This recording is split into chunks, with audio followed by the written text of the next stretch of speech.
સ્વાગત છે આપનું સીએનબીસી બજારની ખાસ રજૂઆત માર્કેટ ટ્રેન્ડમાં. હું નીરજ કંસારા આપની સાથે જોડાયો છું. આ સપ્તાહે આપણે એફએમસીજી કંપની ગોદરેજ કન્ઝ્યુમર દ્વારા ત્રીજા ત્રિમાસિક અંગે વહેલી આપવામાં આવેલી અપડેટ બાદ એફએમસીજી સેક્ટર માટે થોડીક ચિંતા જન્મી છે.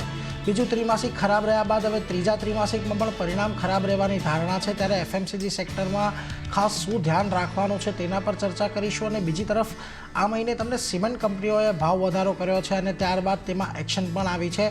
પહેલા 6 માસિકમાં સરકાર દ્વારા મૂડી ખર્ચ ઓછો થતાં આ સેક્ટરમાં દબાણ હતું, પરંતુ હવે બજેટ પણ આવશે અને ઇન્ફ્રાસ્ટ્રક્ચર પ્રોજેક્ટમાં પણ સારી એવી ગતિ જોવા મળી રહી છે. ત્યારે સિમેન્ટ સેક્ટરમાં શું કરવું તે અંગે પણ ચર્ચા કરીશું. તો આજના માર્કેટ ટ્રેન્ડમાં એફએમસીજી અને સિમેન્ટ આ બંને સેક્ટર પર કરીશું ચર્ચા. અને આ ચર્ચામાં આપણી સાથે અત્યારે જોડાઈ રહ્યા છે સ્ટોક્સ બોક્સના કુશલ ગાંધી અને માર્કેટ એક્સપર્ટ જગદીશ ઠક્કર. ખાસ કરીને સ્વાગત છે કુશલજી, જગદીશજી, આ બંનેનું સીએનબીસી બજારમાં. અને જગદીશજી, સૌથી પહેલાં તમારી પાસે આવવા માંગીશ. અને જે પ્રકારની પરિસ્થિતિ આપણને આ અઠવાડિયે થતી દેખાય કે ગોદરેજ કન્ઝ્યુમર દ્વારા જે અપડેટો આપવામાં આવી, આમ તો કંપની સ્પેસિફિક અપડેટો હતી, પરંતુ એમાંથી જે 2-3 વાત ખાસ કહેવામાં આવી, એક પામતેલના ભાવને લઈને કે જ્યાં આગળ લગભગ સારો એવો વધારો આવતો જોવા મળ્યો છે. બીજી તરફ ખાસ કરીને મોંઘવારીને લઈને અહીંયા માંગની અંદર ઘટાડાની વાત તેઓ કરી રહ્યા છે. એટલે આ બે મુદ્દા એવા છે કે જે આખા સેક્ટરને થોડા અસર કરશે. કઈ રીતે તમે જોઈ રહ્યા છો? કારણ કે આપણે Q2 તો એક ખરાબ જોયું જ હતું, Q3માં એક સારા રિવાઇવલના આશા હતી, પરંતુ એ પણ અત્યારે થોડીક ઠગારી નીવડી રહ્યું એવું લાગે છે. ગુડ આફ્ટરનૂન નીરજભાઈ. ગોદરેજ કન્ઝ્યુમરનો એક જે રિપોર્ટ રિસેન્ટલી આવ્યો હતો એમાં ખાસ કરીને તમે ગોદરેજમાં તમે જોશો તો જે સોપ ઇન્ડસ્ટ્રીઝ છે એને સીધો ડાયરેક્ટલી એક અસર થતી હોય છે પામ ઓઇલની. આપણે જાણીએ છીએ કે મોટાભાગનું જે પામ ઓઇલ અત્યારે આપણે ઇન્ડોનેશિયાથી ઇમ્પોર્ટ કરીએ છીએ, પણ અમુક કંપનીઓ એવી છે કે પોતે પોતાના ફાર્મ્સ પણ ઇન્ડોનેશિયાની અંદર પોતે એક્વાયર કરેલા છે, અથવા તો અમુક કંપનીઓ સાથે ત્યાંની ઇન્ડોનેશિયાની ભાગીદારી પણ છે. ITC is one of the classic example. એટલે કે ત્યાંના જે લોકલ મેન્યુફેક્ચરર્સ છે, લોકલ ગ્રોઅર્સ છે પામ ટ્રીઝના, એની સાથે પણ એ લોકોએ જાતના એક ટાઈઅપ કરેલું હોય છે. એટલે પામ ઓઇલના ભાવમાં હંમેશા બહુ વધઘટ હંમેશા થતી રહેતી હોય છે. ઘણા ફેક્ટર હોય છે. એક તો ત્યાંના જે સિઝનલ હોય છે નોર્મલી, બીજો હોય છે પોલિટિકલ રિઝલ્ટ પણ, એટલે જીઓ પોલિટિકલ ટેન્શન પણ હોય છે. અને ઘણીવાર અચાનક કોઈ જાતના નેચરલ કેલેમિટીઝ આવતી હોય તો એને કારણે પણ હોય છે. અત્યાર સુધી પામ ઓઇલના ભાવમાં તમે જોશો તો લગભગ બહુ જ નીચા હતા, અને ઓલમોસ્ટ તમે સમજી શકો કે મોટાભાગની જે સોપ મેન્યુફેક્ચરર્સ કંપની છે એને સીધો કે આડકતરો ફાયદો બહુ વર્ષો સુધી મળ્યો હતો. હવે છેલ્લા કેટલાક સમયથી એમાં થોડો એક વધારો આવ્યો છે, એટલે પોતાના પ્રોડક્ટનો ભાવ વધારી ન શકે એ લોકો, અને સાથે પામ ઓઇલનો ભાવ ઇમ્પોર્ટ કરતા હોય પૂરેપૂરો, કારણ કે આપણા દેશમાં તો એટલી પામ ઓઇલની પ્રોડક્શન છે નહીં. એટલે એને પોતાનું જે કોસ્ટ ઓફ ઇનપુટ છે એ વધતું લાગે અને પોતાના માર્જિન પર દબાવ આવે. એટલે એક જાતનું આ એક આગાહી ગોદરેજ કન્ઝ્યુમરે કરી હતી. હું નથી માનતું કે એ is a benchmark for all the FMCG companies.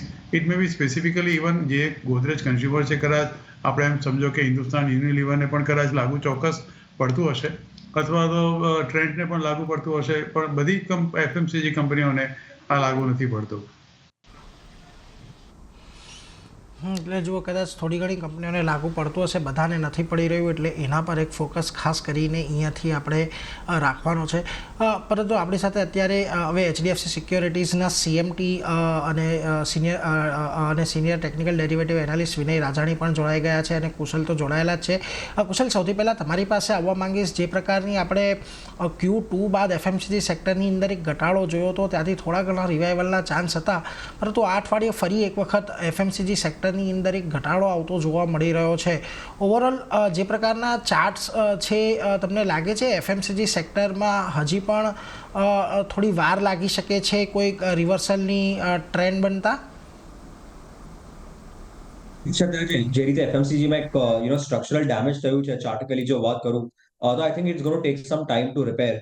હવે તમે જુઓ તો રેકોર્ડ હાઈસ થી ઓલમોસ્ટ 16.5% જેવું ઇન્ડેક્સ ઘટી ગયું છે, અને એક 58,000 એક ઝોન હતો, એ બહુ સ્ટ્રોંગ સપોર્ટ ઝોન હતો, કેમ કે ત્યાંથી જ એક સારી બ્રેકઆઉટની મોમેન્ટમ આવેલી ઇન અર્લી જુલાઈ 2024માં, અને એ હવે બધા જ ગેઇન્સ અપાઈ ગયા છે. અને આઈ થિંક જે એક સારી રિકવરી જોવામાં આવેલી that was in the recent times, કે જ્યારે એક ઇન્ડેક્સે બોટમ બનાવેલું અરાઉન્ડ 22 નવેમ્બર, તો ત્યાંથી એક પહેલી રિકવરી કાઇન્ડ ઓફ જોવા મળી છે FMCG ના સેક્ટરમાં.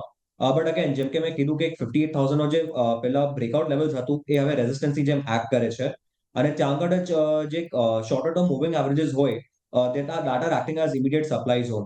એટલે કોઈ પણ મિનિંગફુલ પુલબેક આવે છે ત્યાંથી અત્યારે રિજેક્ટ થાય છે. પણ યસ એક પોઝિટિવ ડેવલપમેન્ટ ચાર્ટિકલી એ છે કે અત્યારે જે સેલિંગ પ્રેશર છે as compare to over the last 1 month એ ઘણું ઓછું થઈ ગયું છે. તો મને લાગે છે ત્યાંથી થોડું એક સાઇડવે કન્સોલિડેશનમાં જો જાય છે એફએમસીજીએસ અને ઇન્ડેક્સ તો એક સારી સાઇન રહેશે કે જે સ્ટ્રક્ચરલ ડેમેજ છે એ ઓછો થવાની એક ઇન્ડિકેશન આપશે.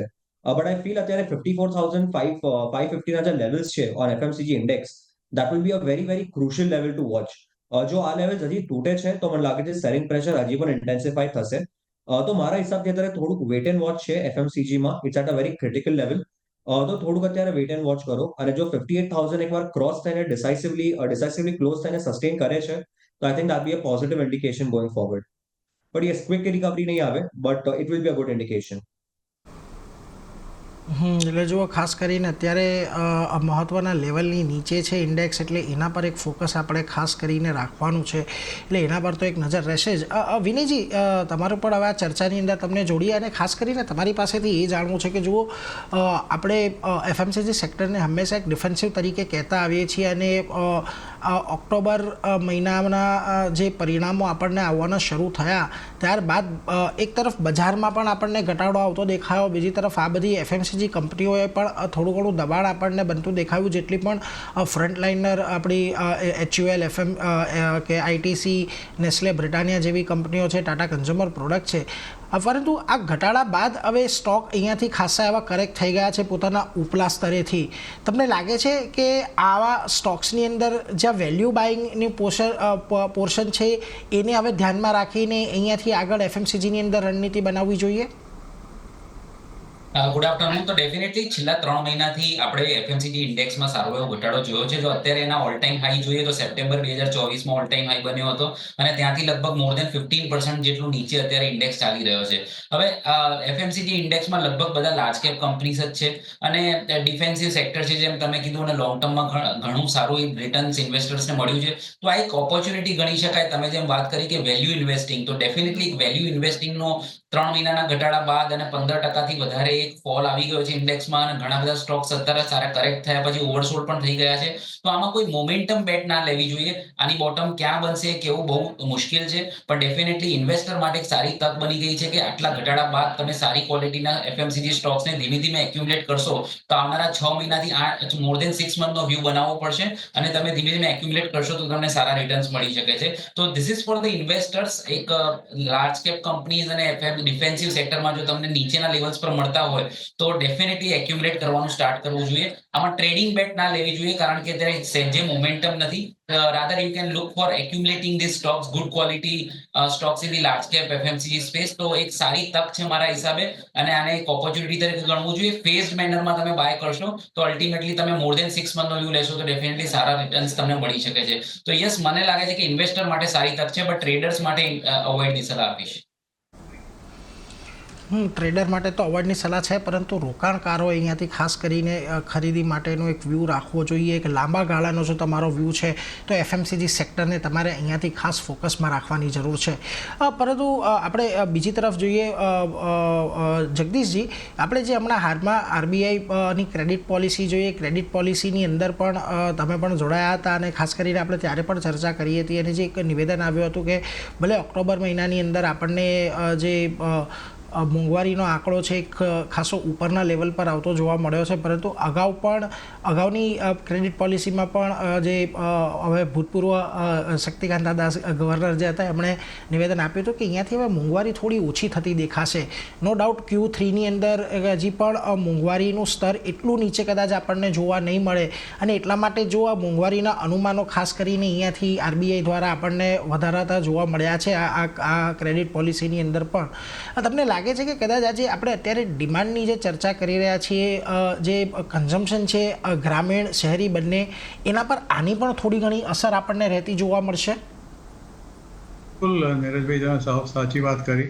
આ ગયા જે મોંઘવારીના આંકડા ઓક્ટોબરમાં આવ્યા, જે CPIના આંકડા આવ્યા એ ધારણા કરતાં એટલે એટલીસ્ટ રિઝર્વ બેંક ઓફ ઇન્ડિયાએ જે પોતે એસ્ટિમેટ મૂક્યું હતું એના કરતાં થોડા ઘણા ચોક્કસ વધારે હતા.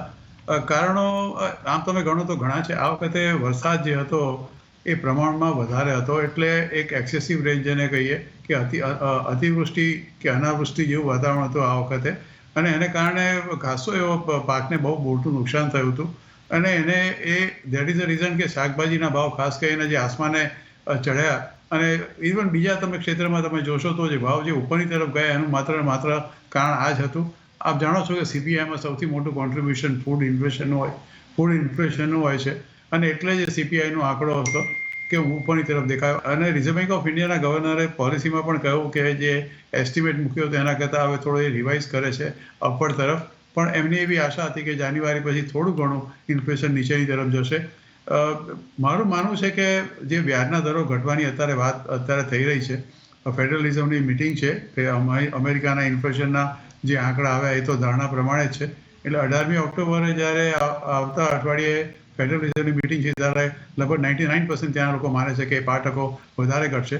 અને હવે નવા ગવર્નર સાહેબ આવ્યા છે એટલે ફેબ્રુઆરીની મિટિંગ થશે ત્યારે મને એવું લાગે છે કે સંજય મલ્હોત્રા સાહેબ ચોક્કસ 0.25% જેટલો ઘટાડો વ્યાજના દરમાં કરશે. હું આ માટે ખાસો એવો આશાવાદી છું. મારી જ્યારે તમારે પોલિસી હતી તે દિવસે પણ મેં આ જ કહ્યું હતું કે ફેબ્રુઆરીમાં તમે માત્ર રેટ કટની આશા રાખી શકો, આ વખતે આ ગવર્નર સાહેબ નહીં કરે. એટલે જો ખાસ કરીને અહીંયાથી મોંઘવારી થોડી ચિંતાજનક છે, વ્યાજદર નીચે આવશે તો કદાચ અહીંયાથી લોકોના હાથમાં થોડી ડિસ્પોઝેબલ ઇન્કમ વધે તો પછી અહીંયાથી માંગની અંદર સુધારો કદાચ આપણને આવતો જોવા મળે. એટલે એના પર એક ફોકસ ખાસ કરીને આપણે અહીંયાથી રાખવાનો છે. પરંતુ એ સાથે જ કુશલ, એફએમસીજી સ્પેસમાંથી જો કોઈ એક જગ્યાએ તમને અત્યારે પસંદગી કરવી હોય થોડું લોંગર ટર્મ પીરિયડ માટે પણ, તો ખાસ ક્યાં તમારી નજર રહેશે? કીધું કે અત્યારે એફએમસીજીના જે એઝ એન ઇન્ડેક્સ અત્યારે બહુ ક્રિટિકલ લેવલ્સ ઉપર છે, ક્રિટિકલ સપોર્ટ અને રેઝિસ્ટન્સની વચ્ચે કન્સોલિડેટ કરી રહ્યું છે. તો મારી સલાહ છે કે આવા સિચ્યુએશન્સમાં you have to be very stock specific. જ્યાં તમને સ્ટ્રેન્થ દેખાય છે કે જે રીતે ઇન્ડેક્સમાં કરેક્શન આવ્યું છે એ રીતે એટલું રિલેટિવલી તમારા સ્ટોકમાં કરેક્શન ના આવ્યું હોય અને રિલેટિવ સ્ટ્રેન્થ સારી હોય, તો I think going from a good brand name તો એક વીબીએલ એક મારી સલાહ રહેશે. અને બીજું છે બેક્ટર્સ ફૂડ, જે મને બીજું બહુ સારું લાગે છે. ટેકનિકલી જો બેક્ટર્સ ફૂડની અત્યારે વાત કરું તો ઓલમોસ્ટ એક ડબલ બોટમના માધ્યમમાં ટ્રેડ કરી રહ્યું છે, which is indicative of trend reversal. અત્યારે સ્ટોકમાં વોલ્ટાલિટી પણ કમ્પેરેટિવલી ઘણી ઓછી છે અને stock is near to the breakout. તો રિસ્ક રિવોર્ડ પણ અત્યારે ઘણો ફેવરિંગ છે અને આવા માર્કેટ સિચ્યુએશન્સમાં પણ આમાં ડ્રોડાઉન્સ ઘણા લિમિટેડ છે. તો મારી સલાહ છે કે આ બેક્ટર્સ ફૂડ એક સ્ટોક છે જેને તમે બાય કરી શકો છો ફોર ધ ટાર્ગેટ ઓફ 2155 અને સ્ટોપ લોસ આવે છે 1743 નો. એટલે જુઓ, બેક્ટર ફૂડની એક પસંદગી 2155 એટલે કે 2155નો ટાર્ગેટ અને 1743ના સ્ટોપ લોસ સાથે ખાસ કરીને બેક્ટર ફૂડને તમે અહીંયાથી એક ફોકસમાં રાખી શકો છો. વિનયજી, આપના તરફથી ક્યાં પસંદગી રહેશે? મારા તરફથી એફએમસીજી સેક્ટરમાંથી વરુણ બેવરેજીસ મને ઘણો પસંદ છે, કારણ કે એક લાર્જ કેપ સ્ટોક છે અને ખાસી રેઝિલિયન્ટ મૂવ બતાવી છે. આપણે જેવું જોયું હતું કે મોર દેન 17-18% કરેક્શન આપણે એફએમસીજી ઇન્ડેક્સમાં આવતા જોયું હતું સપ્ટેમ્બર 2024ના હાઈથી. પણ આ એક એવો સ્ટોક છે કે એના લોંગ ટર્મ મૂવિંગ એવરેજની ઉપર ઇન્ટેક્ટ રહ્યો હતો અને ખાસી રેઝિલિયન્ટ મૂવ બતાવી હતી. તમે ટેકનિકલ સેટઅપ પણ જોશો તો ટેકનિકલી પણ આ સ્ટોકે ખાસી સ્ટ્રેન્થ બતાવી છે as compare to the other FMCG stocks. તો એફએમસીજી સેક્ટરમાં ઘણા બધા સ્ટોક્સ ડિફરન્ટ સેગમેન્ટમાંથી બિલોંગ કરતા હોય છે. ઘણી પેઇન્ટ કંપનીઓ છે, ઘણી બીવરેજીસ કંપની છે અને ખાસી બીજી બધી HUL જેવી કન્ઝ્યુમર્સ કંપની છે. તો એમાંથી મને લાગે છે કે સૌથી સ્ટ્રોંગ સેટઅપ ટેકનિકલી હોય તો એ છે વરુણ બીવરેજીસનો. તો ટેકનિકલ સેટઅપને ખાસ કરીને ધ્યાનમાં રાખતા મને લાગે છે કે વરુણ બીવરેજીસમાં તમે એક્યુમ્યુલેટ કરી શકો. વ્યૂ મારો ટ્રેડિંગનો નથી, 2 થી 3 મહિનાનો મિનિમમ વ્યૂ રાખવો જોઈએ, કારણ કે સેક્ટરમાં અત્યારે જેવું મોમેન્ટમ છે એટલું બધું નથી. એટલા માટે એક એક્યુમ્યુલેટની સલાહ રહેશે. 2 ભાગમાં તમે બાય કરી શકો, 644 થી 610ની રેન્જમાં, એટલે 2 ભાગમાં તમે બાય કરી શકો વરુણ બીવરેજીસ. 580 નો સ્ટોપ લોસ હું સ્વિંગ ટ્રેડર અને પોઝિશનલ ટ્રેડર તરીકે રિકમેન્ડ કરીશ. અને અપસાઇડમાં મને લાગે છે કે નેક્સ્ટ 3 મહિનામાં 720ના ટાર્ગેટ બતાવી શકે છે. તો મારી એફએમસીજી સેક્ટરમાંથી ટોપની પસંદગી રહેશે વીબીએલ વરુણ બીવરેજીસ. એટલે જો વરુણ બેવરેજીસ પર ખાસ ધ્યાન રાખજો. 644-610 આ એક બ્રોડર રેન્જ છે કે જેની અંદર તમારે 2 તબક્કામાં ખરીદી કરવાની છે. એકાદ વાર ઉપરના લઈ, એકવાર નીચેના સ્તરે અહીંયાથી ખરીદારી કરો. 580નો સ્ટોપ લોસ રાખો. 720ના ટાર્ગેટ તમને ખાસ કરીને વરુણ બેવરેજીસમાં આવતા મળી શકે છે. જગદીશજી, એફએમસીજી સ્પેસમાંથી જો તમને કશે પ્રોમિસિંગ લાગી રહ્યું હોય કે જ્યાં આગળ આ બધી ચિંતાઓ થોડી ઓછી જોવા મળશે તો એવી કયો સ્ટોક હશે? પસંદગી છે આઈટીસી લિમિટેડ. આઈટીસી બહુ ડાયવર્સિફાઈડ કંપની છે. માત્ર ખાલી એફએમસીજી સેક્ટરમાં પણ નથી, સિગરેટ્સ પણ બનાવે છે અને આપણે જાણીએ છીએ કે હોટલ બિઝનેસમાં પણ છે. અને અત્યારે જે ડીમર્જરના અત્યારે એને જે એ લોકોએ એનાઉન્સ કર્યું છે, I think is a matter of few days or few weeks કે ડીમર્જર અત્યારે એ લોકો અનાઉન્સ કર્યું છે એ પ્રમાણે એનો પ્રોસેસ ચાલુ થઈ જશે. એ પછી આ ડીમર્જ કંપની જે આઈટીસીની થશે એ is going to be one of the most valuable company in the FMCG. અત્યાર સુધીમાં મેં તમને અત્યારે પામ ઓઇલની વાત કરી કે આઈટીસી પણ જાણો છો તે પ્રમાણે સોપ્સ અને ડિટર્જન્ટ્સ વગેરે બધું બનાવે છે. અને આઈટીસીના પોતાના પ્લાન્ટ છે, પ્લાન્ટેશન છે ઇન્ડોનેશિયાની અંદર પામ ઓઇલના. એટલે કમ્પેર ટુ અધર જે ગોદરેજ કન્ઝ્યુમરની વાત કરી કે આપણે બીજી કોઈ કંપનીની વાત કરીએ ટાટા કન્ઝ્યુમરની, તો એની કમ્પેરિઝનમાં ITC is much better place. અત્યારનો ભાવ છે 463 રૂપિયા, ઓલ ટાઈમ હાઈ ગયો છે 528. આ પર્ટિક્યુલર શેર મને એવું લાગે છે કે દરેક ઇવન મોંઘવારીથી પણ ઇમ્યુન છે. થોડો ઘણો અપ્સ એન્ડ ડાઉન્સ ભલે આ શેરમાં આવ્યા કરતા હોય, પણ with all sad and done આ શેર તમારા પોર્ટફોલિયોમાં લાંબા ગાળા માટે રાખવા જેવો છે. મારો જે 2 કે 3 વર્ષનો જે ટાર્ગેટ આ પર્ટિક્યુલર શેરની અંદર છે, ઓલ ટાઈમ હાઈ તો 528 રૂપિયા આ શેરનો ભાવ પડી ચૂક્યો છે. પણ this target for next 3 years will be more than 600 rupees. અને આજના ભાવે જો તમે કરાજાની ખરીદી કરો છો તો stop loss will be 400 rupees. 400 રૂપિયાનો સ્ટોપ લોસ. જગદીશજી, સમય ઘણો ઓછો છે, પરંતુ સિમેન્ટ સેક્ટર પર એક તમારો વ્યક્ત એ જાણવો છે કે વર્ષના પહેલા 6 માસિક થોડા નબળા રહેવાનું અનુમાન હતું, નબળા રહ્યા છે. હવે અહીંયાથી ભાવ વધારો આવ્યો છે, સરકાર કેપિટલ ખર્ચ વધારશે, બજેટ પણ આવશે, તો બજેટની અંદર પણ એક નવો આવતા વર્ષ માટેના ખાસ કરીને કેપેક્સના ટાર્ગેટ આપણને આવતા જોવા મળશે. આ બધાની વચ્ચે હવે સિમેન્ટ સેક્ટર પર તમને લાગે છે કોઈક પોઝિટિવ આઉટલુક રાખવું જોઈએ અહીંથી? નીરજ, તમે જુઓ તો શરૂઆતના 6 મહિના એટલે કે એપ્રિલ ટુ જૂન એ તો ઇલેક્શન્સના હતા, એને કારણે સરકાર પાસે કોઈ પાવર નહોતા, કારણ કે બજેટ હતું, એ વોટોનું એકાઉન્ટ હતું. એ પછી બાકીના જે 3 મહિનામાં આપણે જાણીએ છીએ કે જ્યારે પણ વરસાદ વધારે પડતો હોય ત્યારે કન્સ્ટ્રક્શન એક્ટિવિટીઝ હંમેશા ઓછી થઈ જતી હોય છે. એ પછી પણ બજેટ આવ્યું અને બજેટમાં એલોકેશન્સ ઘણી બધી મિનિસ્ટ્રીને કરવામાં આવ્યા અને ત્યાંથી હવે મેન્ડેટ પણ આવ્યો છે સરકાર તરફથી બધી મિનિસ્ટ્રીને કે જે એલોકેશન એ લોકોને થયું છે કેપેક્સ માટે, એ લોકો તાત્કાલિક યુદ્ધના ધોરણે આ કેપેક્સ ચાલુ કરે. એટલે હવે કેપેક્સ ચાલુ કરવા સિવાય એ લોકો પાસે કોઈ છૂટકો નથી. એટલે હવે બાકીના જે 6 મહિના બાકી રહ્યા છે એમાં મને લાગે છે કે ફૂલ જોશ અને પૂરજોશથી સરકાર પોતે પણ આ ઇન્ફ્રાસ્ટ્રક્ચરની અંદર બહુ જ મોટે પાયે રોકાણ કરવાની છે. અને આપણે જાણીએ છીએ કે one of the most important input is only this cement. એટલે સિમેન્ટની ડિમાન્ડ હવે ધીરે ધીરે વધતી જ જશે. એટલે સિમેન્ટ સેક્ટરની અંદર મને એવું લાગે, તમે અત્યારે કહું તે પ્રમાણે જે ભાવ વધારો કર્યો છે 10 રૂપિયા, 20 રૂપિયા અને 30 રૂપિયા depending upon the region. Eastern રિજિયનમાં સૌથી વધારે છે, સધર્નમાં વધારે છે, વેસ્ટર્નમાં સૌથી ઓછો છે. એ પ્રમાણે એ લોકોએ અત્યારે ભાવ વધારો કર્યો છે. એટલે આ ભાવ વધારાની વચ્ચે તમે જો થોડું ઘણું ધ્યાન રાખો તો ચોક્કસ મને એવું લાગે છે કે સારા સિમેન્ટ સેક્ટરમાં તમને સારો એવો બેનિફિટ થઈ શકે છે. પસંદગી હું તમને સાથે જ કહી દઉં છું આની ચોઈસ છે મારી રામકો સિમેન્ટ્સ. અત્યારે એનો ભાવ છે 999 રૂપિયા, આજે લગભગ 2 કે 3% તરફ નીચે છે. હમણાં રિસેન્ટલી એનો ભાવ 1058 પડ્યો હતો. લાઈફ ટાઈમ હાઈ લગભગ 1132 છે. My target for this particular share for 1.5 year is about 1200 rupees and stop loss should be 900 rupees. એટલે જો રેમકો સિમેન્ટ અહીંયાથી જગદીશજીની પસંદગી આવી રહી છે 1200ના ટાર્ગેટ અને ખાસ કરીને 900 રૂપિયાના સ્ટોપ લોસની સાથે થોડો લાંબા ગાળાનો વ્યૂ તમારે રાખવાનો છે, એટલે એના પર એક ફોકસ રાખતા રહેજો. વિનયજી, તમારી પાસે આવીશ અને ખાસ કરીને જો સિમેન્ટ સેક્ટરની અંદર આપણે જોઈએ છીએ ઘણી બધી કંપનીઓ છે અને બધી જગ્યાએ આપણને કોઈ બહુ સ્ટેટિક મૂવ આ વર્ષની અંદર જોવા નથી મળ્યો. પરંતુ જો ફ્રન્ટલાઇનર કંપનીઓ અલ્ટ્રાટેક, ગ્રાસિમ કે એસીસી અંબુજા એની વાત કરીએ તો મોટે ભાગે જે મેઇનલાઇન ઇન્ડાઇસિસ છે નિફ્ટી સેન્સેક્સ એની સામે પણ થોડુંક અંડર પરફોર્મન્સ જોવા મળ્યું છે.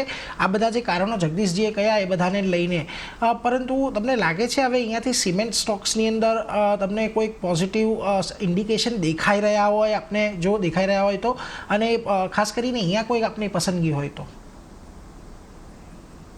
સિમેન્ટ સેક્ટર તમે જોશો તો ટેકનિકલ સેટઅપ ઘણા બધા સ્ટોક્સના અલગ અલગ છે. તમે જોશો કારણ કે ક્યારે આપણે કોઈ એવું ઇન્ડેક્સ સ્પેસિફાઈડ એનએસસી પર કે બીએસસી ઉપર નથી કે જે સિમેન્ટ સેક્ટરને રેકગ્નાઇઝ કરે. તો સ્ટોક સ્પેસિફિક અલગ અલગ સ્ટ્રેન્થ દેખાઈ રહી છે. અલ્ટ્રાટેક સિમેન્ટની વાત કરીએ તો એ એના ઓલ ટાઈમ હાઈથી દૂર નથી, એટલે બહુ જ સ્ટ્રોંગ રહ્યો છે. જ્યારે ઘણા બધા સ્ટોક્સ અદાની ગ્રુપના એસીસી અંબુજામાં એક ઓલ ટુગેધર ડિફરન્ટ મૂવ રહી છે. રામકો સિમેન્ટની પણ ડિફરન્ટ મૂવ રહી છે. જે કે મિડ કેપ સિમેન્ટમાં તો ઓલ ટુગેધર આપણે જોયું છે કે ઘણી વખત ઓપન ઓફર કે પછી બાયબેક આવતું હોય છે, તો એની રિલેટેડ ઘણા મૂવ રહ્યા છે. તો વિધિન ધ સેક્ટર આપણે ડાયવર્જન્સ મૂવ્સ જોઈ છે, અને સ્ટોક સ્પેસિફિક તો તમે આમાં સિલેક્ટિવલી બુલિશ રહો અને સાચો અને સારી ક્વોલિટીનો સ્ટોક સિલેક્ટ કરો તો ડેફિનેટલી મને લાગે છે કે ઇન્વેસ્ટમેન્ટમાં સારી એવી તક દેખાઈ રહી છે. તો જેમ ઓવરઓલ સેક્ટરમાં દરેક સ્ટોક ઉપર કે એટલે અક્રોસ ધ બોર્ડ આપણે એવું ના કહી શકીએ કે તેજી છે, પણ સિલેક્ટિવલી મને લાગે છે કે સિમેન્ટ સ્ટોક સારું કરી શકે છે. અને જેમ આપણે બજેટ તરફ આગળ વધી રહ્યા છે, તો બજેટમાં જેમ કેપેક્સ રિલેટેડ કંપનીઝ વધશે તો સિમેન્ટ કંપનીઝમાં પણ થોડોક મૂવ આવવો જોઈએ. તો વધારે રિસ્ક ના લેતા મને એવું લાગે છે કે અલ્ટ્રાટેક સિમેન્ટ જે છેલ્લા 6 મહિનાથી કોન્સોલિડેશનમાં છે, પણ હવે એના ઓલ ટાઈમ હાઈના ઉપર જવાની તૈયારી છે. 12,138 એનો ઓલ ટાઈમ હાઈ હતો, અત્યારે 11,900 ઉપર સ્ટોકનો પ્રાઇસ ચાલી રહ્યો છે અને બહુ જ નજીક છે અને સારી એવી સ્ટ્રેન્થ બતાવી છે. બીજા બધા સ્ટોક્સમાં એટલી ટેકનિકલ સ્ટ્રેન્થ અને રિલેટિવ સ્ટ્રેન્થ મને નથી દેખાતી. તો જો એક સ્ટોક સિલેક્ટ કરવો હોય સિમેન્ટ સ્ટોક્સમાંથી, તો મને લાગે છે કે આપણે દિગ્ગજ કંપની અલ્ટ્રાટેક સિમેન્ટને એક્યુમ્યુલેટ કરશું તો નેક્સ્ટ 3 થી 4 મહિનામાં તમને ઘણા સારા રિટર્ન મળી શકે છે. અને સ્પેશિયલી જ્યારે બજેટ અનાઉન્સ થશે એની આસપાસ પણ આપણે એક સારી મૂવ એક્સપેક્ટ કરી શકીએ. તો અલ્ટ્રાટેક સિમેન્ટ મારા હિસાબે એક્યુમ્યુલેટ કરવું જોઈએ. 11,900 ની આસપાસનો ભાવ છે, ત્યાં 50% લો. જ્યારે કરેક્શન આવે લગભગ 11,200 ની આસપાસ આવે તો તમે સેકન્ડ ટ્રેન્ચ ઇન્ક્લુડ કરી શકો છો. પોઝિશનલ ટ્રેડર માટે મારા હિસાબે સ્ટોપ લોસ 11,000 નો હોવો જોઈએ, અને મને એવું લાગે છે કે નેક્સ્ટ 3 થી 4 મહિનામાં આ સ્ટોક 13,500 ના ટાર્ગેટ તમને બતાવી શકે છે. તો without taking much risk I would go for the large cap cement stock which is UltraTech cement. એટલે જો 13,500ના ટાર્ગેટ માટે 11,000ના સ્ટોપ લોસની સાથે તમારે અલ્ટ્રાટેકમાં ખરીદદારી કરવાની છે. 11,900 11,200 આ બે લેવલની આજુબાજુ આવે ત્યારે તમે 2 તબક્કામાં ખરીદદારી કરવાની એક સલાહ. પરંતુ છેલ્લે કુશલ, આપના તરફથી સિમેન્ટ સેક્ટરમાં ક્યાં તમારી પસંદગી બનતી દેખાઈ રહી છે? પેલી પસંદગી પણ અલ્ટ્રાટેક સિમેન્ટ જ છે, but I like the stock very much, કેમ કે અત્યારે તમે જુઓ તો એક જે લાસ્ટ પુલબેક આવ્યું છે, લાસ્ટ લેગ ઓફ પુલબેક આવ્યું છે, that has come from the 200 day daily moving average. તો આ સપોર્ટને આપણે એક ઇન્સ્ટિટ્યુશનલ સપોર્ટ તરીકે પણ રિફર કરીએ છીએ, અને આપણે ત્યાંથી જો મૂવમેન્ટ જોઈએ તો ઘણી ફાસ્ટ અને એક મોમેન્ટમ આવી છે. અને આઈ થિંક જે રીતે રિવર્સલ આવ્યું છે એ રીતે એક ડબલ બોટમની પણ પેટર્ન અનફોલ્ડ થઈ છે, which is a sign of trend reversal. તો મને લાગે છે સ્ટોક કેન ડુ વેલ, કેમ કે રેલેટિવ સ્ટ્રેન્થ પણ છે કમ્પેર ટુ નિફ્ટી અને પિયર સ્ટોક એ ઘણી સ્ટ્રોંગ છે. તો I think momentum carry on કરી શકશે, અને થોડોક મારો મીડિયમ ટર્મથી વ્યૂ છે અલ્ટ્રાટેક સિમેન્ટમાં. તો ટાર્ગેટ છે મારા અપસાઇડમાં 13,100 અને સ્ટોપ લોસ આવે છે 11,400 નો. અને જો from a trading point of view જોવું હોય તો એક ઓરિયન્ટ સિમેન્ટ મને લાગે છે that can show some momentum above 348 levels. તો એના ટાર્ગેટ આવે છે 377 અને સ્ટોપ લોસ આવે છે 324 નો. એટલે જો રોકાણ માટે તમારે ખાસ કરીને 13,400ના ટાર્ગેટ માટે અલ્ટ્રાટેક સિમેન્ટને ધ્યાનમાં રાખવાનો છે. 11,400ના સ્ટોપ લોસ, અને ટ્રેડિંગ પર્સપેક્ટિવથી ઓરિયન્ટ સિમેન્ટ અને તમારે અહીંયાથી ખાસ કરીને ધ્યાનમાં રાખવાનો છે. પરંતુ એ સાથે જગદીશજી, વિનયજી અને કુશલજી, આપ ત્રણો પાસેથી રજા લેવાનો સમય થયો છે. જગદીશજી, આપના તરફથી કોઈ ડિસ્ક્લોઝર? અત્યારે એ એફએમસીજીમાં વાત કરી, નીરજમાં આઈટીસીની મેં વાત કરી. આઈટીસી મારા પોતાના